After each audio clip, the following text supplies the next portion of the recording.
예수님이 진리예요, 길이에요, 생명이에요. 모든 것이 모든 것이에요. 알파와 오메가예요. 만유의 주예요. 만왕의 왕이에요. 진리의 왕이에요. 진리가 어디 있습니까? 진짜 생명은 어디 있습니까? 우리가 가야 될 길은 어디 있습니까? 우리가 먹고 살 생명의 음식은 어디 있습니까?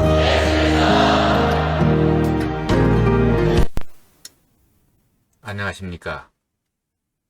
김요한 목사입니다. 다시 찾아주셔서 감사합니다.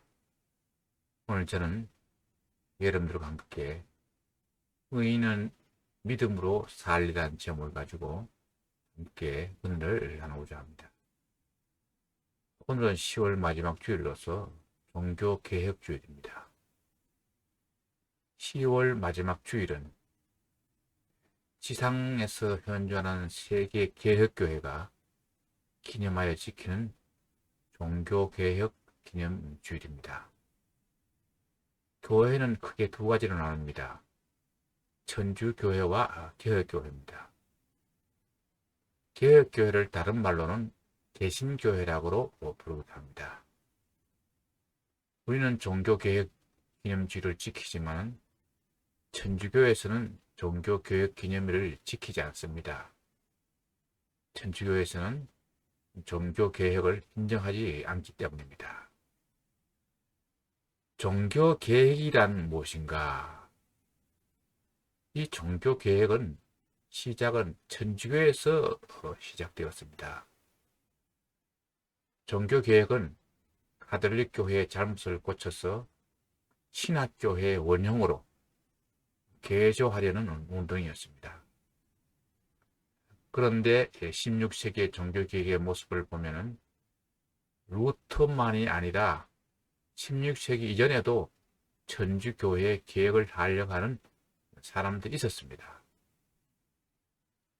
본격적이고 효과 있게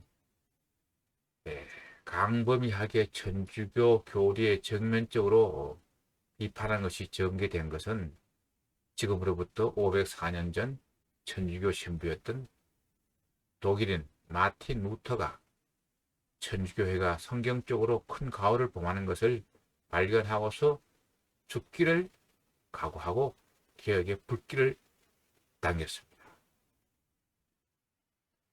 본격적인 종교개혁을 주도해서 천주교와 신교를 갈라놓은 마틴 루터의 종교개혁의 원인을 살펴보면 마틴 루터는 원래 법관이 되기 위해서 법학을 공부했던 사람이었습니다. 그러나 어느 날 친구와 함께 길을 가다가 갑자기 소나기가 내리면서 벼락이 치는데 그만 친구가 벼락에 맞아 죽고 말았습니다.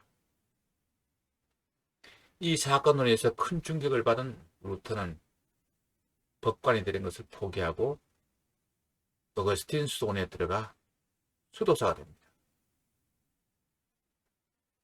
그 당시에 로마 천주교회는 사람이 구원을 받기 위해서는 많은 선행을 쌓아야 한다고 가르쳤습니다. 그래서 루터도 구원에 이르기 위해서 무진 애를 썼습니다. 금식도 하고 고행도 하면서 수도하고 선행을 많이 베풀려고 노력했습니다. 그럼에도 불구하고 루터에게는 구원의 확신이 없었습니다. 루터가 머물고 있는 수도원 숙소에서 루터는 그 공동묘지를 바라보면서 끊임없이 한기 기도했습니다. 내가 주님 앞에 설 때 어떤 존재로 설까 하는 생각도 많이 했습니다. 그러면서 그럴수록 루터는 자신이 죄인이라는 생각을 지울 수가 없었습니다. 로마 천주교회에서는 죄를 지으면 신부님 앞에 가서 고해 성사를 해야 합니다. 루터도 마음속에 죄가 떠오르기만 하면 신부님을 찾아가서 고해 성사를 했습니다. 하루에도 몇 번씩 죄가 생각날 때마다 신부님을 찾아갔습니다.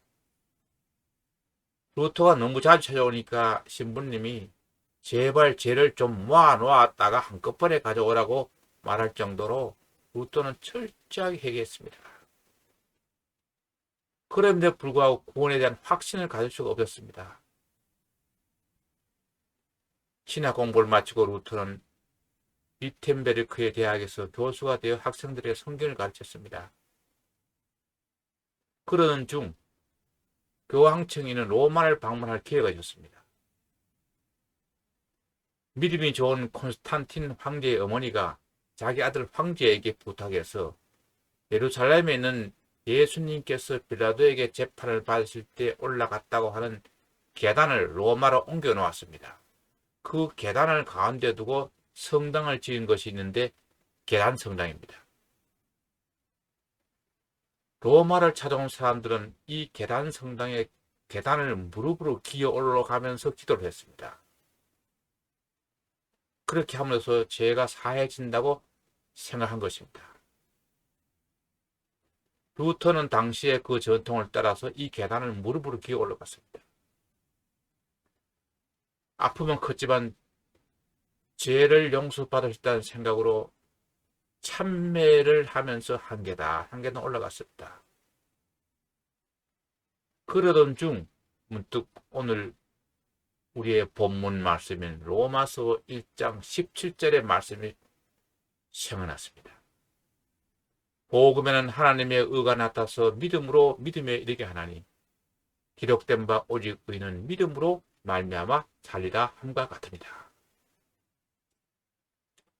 로마에서 돌아온 그는 열심히 성경을 연구하면서 우리는 우리가 쌓은 어떤 행위로 구원받는 것이 아니고 오직 믿음으로 구원받는 사실을 깨닫게 되었습니다. 이런 구원의 질을 통해서 당시 로마 교회를 바라보니까 로마 교회가 행하고 가르치는 것들이 너무나도 성경 말씀과 멀리 떨어져 있음을 발견했습니다. 그 대표적인 것 가운데 하나가 면죄부였습니다. 면죄부. 면죄부라는 것은 쉽게 말하면 어떤 사람이 구원을 받을 만큼 많은 선행을 쌓지 못했다면 교황이나 로마 교회를 통해서 다른 사람의 선행을 돈 주고 사는 것입니다. 우리가 흔히 성자라고 말하는 훌륭한 사람들은 천국에 들어가고도 남을 만큼 많은 선행을 쌓았기 때문에 그들의 선행이 하늘 창고에 쌓여 있다. 그 선행을 사면 내가 천국 가기에 모자란 선행이 더해지기 때문에 천국에 갈 수 있는 것이었습니다. 당시 로마 교황청은 베드로 대성당을 짓기 위해서 많은 돈이 필요했습니다. 그래서 베드로 대성당을 건축한 데 헌금을 많이 한 사람에게 성자들의 남은 선행을 나누어 줬습니다. 그것이 바로 면죄부입니다.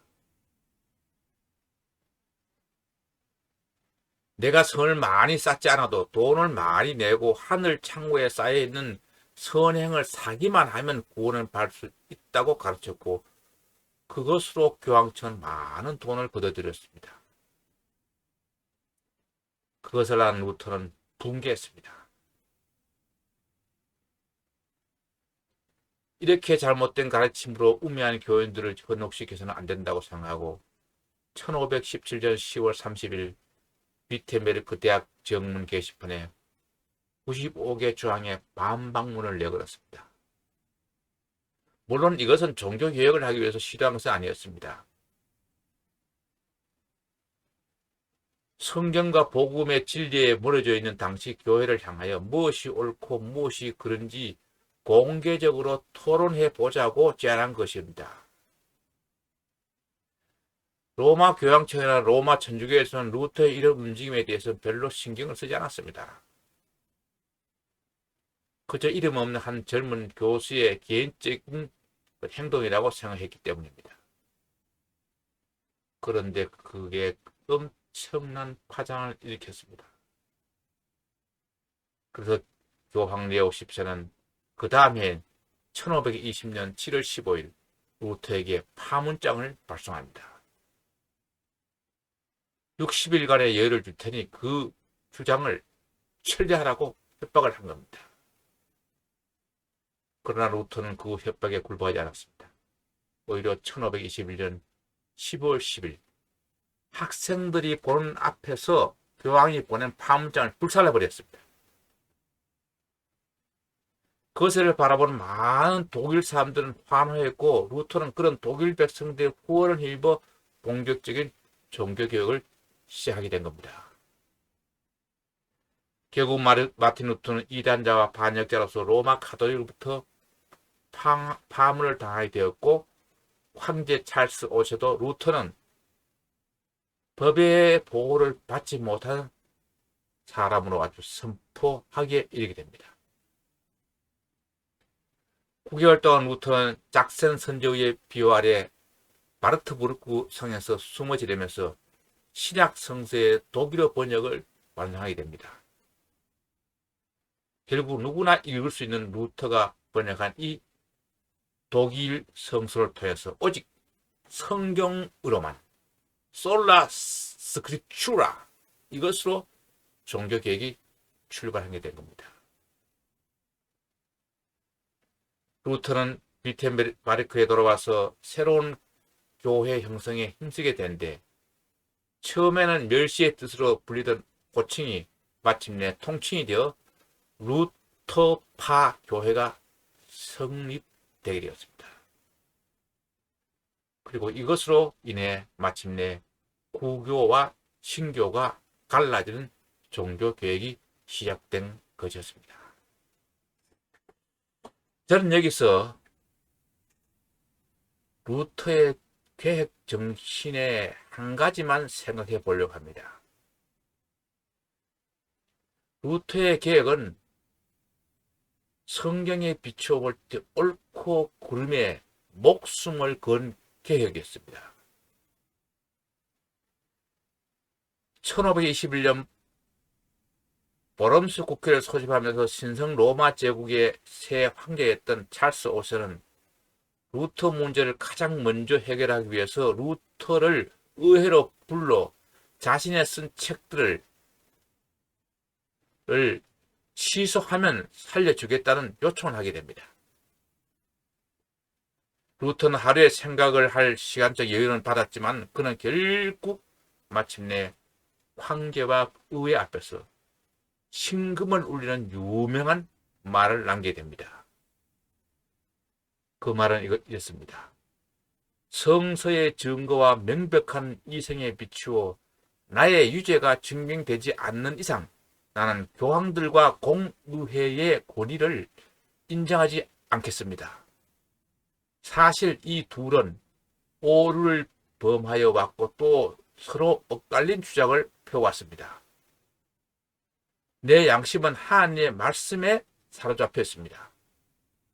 나는 아무것도 처리할 수 없고 또 그럴 생각도 없습니다.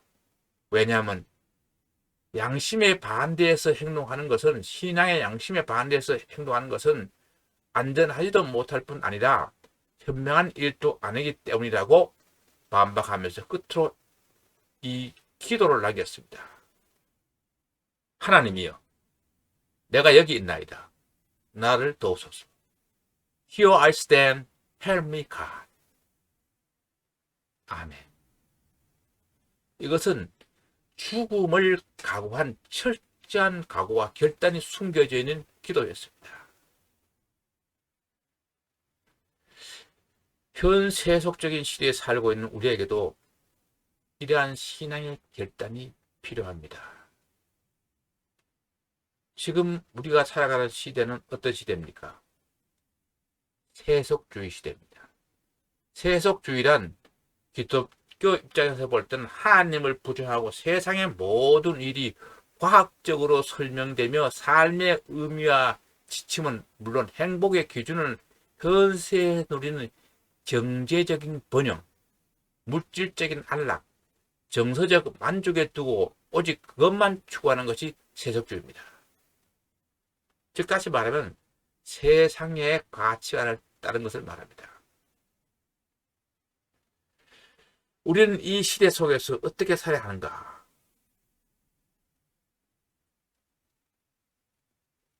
우리는 목숨을 걸고 이 세속 흐름에서 휘말려 들지 말아야 합니다.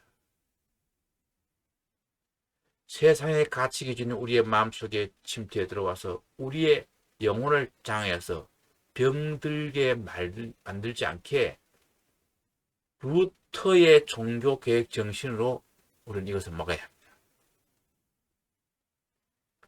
세속주의 키워드는 뭡니까?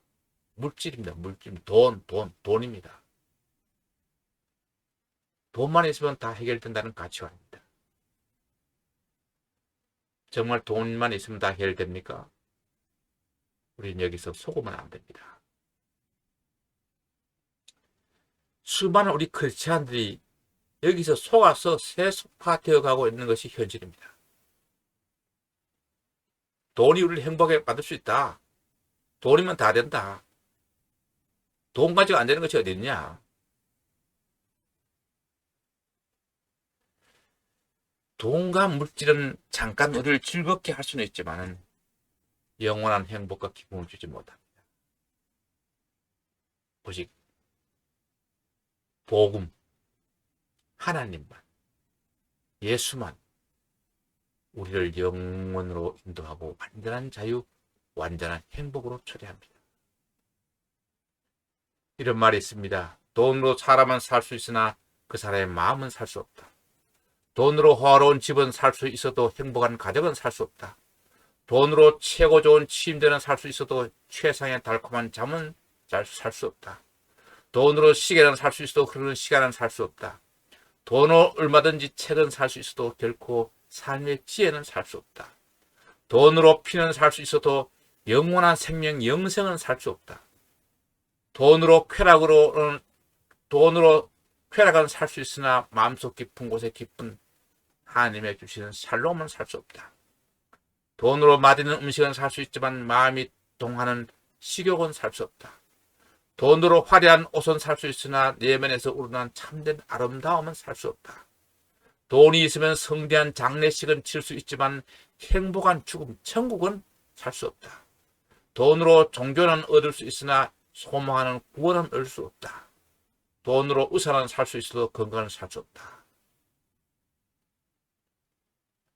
돈이 우리 일생생활에 절대 필요한 편리한 수단이긴 합니다. 그러나 어디까지나 생활의 수단이지 인생의 목적은 결코 아닙니다. 우리는 여기에 속고 있습니다. 돈으로 진정한 행복, 죄에서 자유, 심판에서 자유, 죽음에서 자유, 하나님이 주는 영원한 자유함을 살 수 있나요? 살 수 없습니다. 또 이런 말이 있습니다. 하루가 행복하려면 머리를 깎고, 일주일이 행복하려면 목욕을 하고, 1년이 행복하려면 결혼을 하라. 이 말은 무엇입니까? 이 세상에는 참된 행복, 영원한 행복은 없다는 말입니다.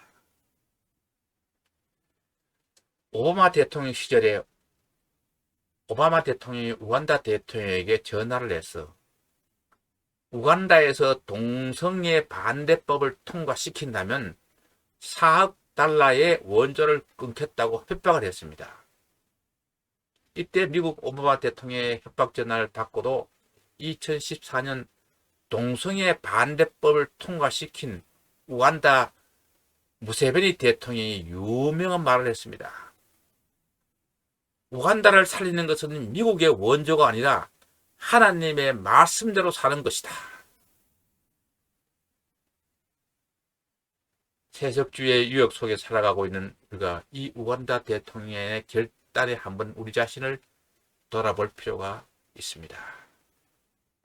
요한일서 2장 16절 17절 말씀입니다.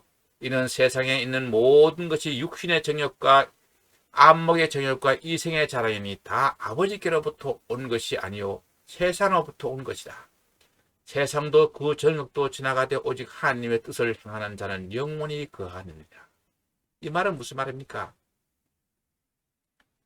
세상에 있는 모든 것, 곧 육체의 욕망과 눈의 욕망과 세상 살림에 대한 자랑은 모두 하늘 아버지에게서 온 것이 아니라 세상에서 온 것이기 때문에 이 세상도 사라지고 이 세상의 욕망도 사라지지만 하나님의 뜻을 향하는 사람은 영원히 남는다 하는 그런 말입니다. 로마서 8장 5절에서 8절 말씀입니다. 육신을 따른 자는 육신의 일을, 영을 따른 자는 영의 일을 생각하나니 육신의 생각은 사망이요 영의 생각은 생명과 평안이라. 육신의 생각은 하나님과 원수되나니 이는 하나님의 법에 굴복하지 아니할 뿐 아니라 할 수도 없습니다. 육신에 있는 자들은 하나님을 기쁘시게 할 수 없느니라. 이 말은 무슨 말입니까? 따르는 자는 따르는 자인데 육신을 따르는 자와 영을 따르는 자가 있다는 겁니다. 그리고 생각은 생각인데 육신의 생각이 있고 영의 생각이 있다는 겁니다. 그리고 그 생각의 소속이 어디 있느냐에 따라서 하나는 사망이고 하나는 생명과 평안의 결과를 가져준다고 말하고 있습니다. 육신을 따른 자와 영을 따른 자의 차이입니다. 육신을 따른 자는 육신의 부패성을 쫓아 사는 사람을 말합니다. 즉 타락한 성품대로 사는 사람, 죄의 지배를 받는 사람, 삶의 중심을 자기 중심으로 사는 자를 여기서 육신을 따른 자라고 말합니다. 이런 사람은 어떻게 되느냐? 6절에서 육신의 생각은 사망이라고 말하고 있습니다. 7절에는 육신의 생각은 하나님과 원수가 된다고 말하고 있습니다. 8절에는 육신에 있는 자들은 하나님을 기쁘시게 할 수가 없다라고 지금 말하고 있습니다. 영을 따른 자란 뭡니까? 예수 믿고 중생한 자로서 성령을 쫓아 사는 사람입니다. 그러니까 예수 안에 있는 자입니다. 영을 따른 자는 그 마음이 항상 하나님께 가 있어야 합니다. 가 있습니다. 어떻게 하면 그분의 말씀대로 거룩한 삶을 살 수 있을까? 어떻게 하면 하나님을 기쁘시게 해드릴 수 있을까? 늘 생각하는 자들입니다. 그런데 하나님을 슬프게 하는 것은 예수 믿고 영이 다시 회복되어서 교회 생활을 하면서도 믿음 생활을 하면서도 육적인 생각을 하고 육을 따라가는 자가 많다는 것입니다. 그러면 여기서 질문 한번 해봅니다. 과연 나는 지금 이 세속주의 세상을 살아가면서 육적인 생각으로 살아가고 있는가 아니면 영적인 생각으로 살아가고 있는가? 나는 육적인 생각으로 세속화되어 가고 있지는 않는가?